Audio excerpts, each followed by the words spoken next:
Afya ya akili kwa njia nyepesi kuelewa haraka ni sasa tunavyosema afya ya mwili, kwa sababu tunavyozungumzia afya ya akili wengi wanafikiri kama vile ni ugonjwa wa akili au changamoto za afya ya akili, lakini afya ya akili ni ile hali ya akili katika njia ile nzuri, namna nzuri, mtazamo mzuri. Kwa hiyo afya ya akili ni hali ya usawa au ustawi kihisia, kisaikolojia, kiakili na katika mienendo. Na pia afya ya akili ni vile namna mtu anavyowaza mawazo chanya, kuwa na hisia nzuri, hisia chanya, pamoja na muonekano wa mienendo mizuri au kuwa na mienendo mizuri.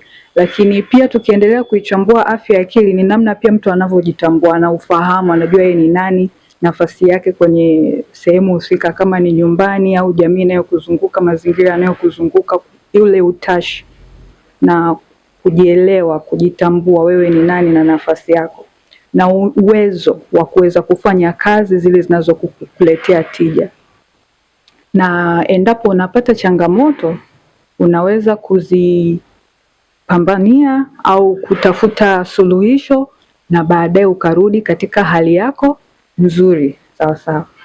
Kama ikitokea sasa labda unapata changamoto na zile changamoto unapambana nazo, lakini kila unavyojaribu kuzitafutia ufumbuzi na kuzitafutia suluhu unajikuta unapata kiwewe au unapata wasiwasi, unakuwa na huzuni sana.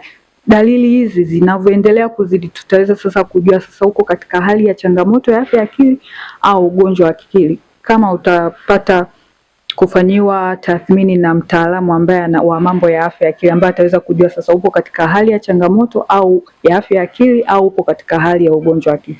Na tofauti sasa, kama nilivyoelezea afya ya akili, tofauti na hapo ndio tunaweza tukajua sasa hii ni changamoto ya afya ya akili au ni hali ya ugonjwa wa akili.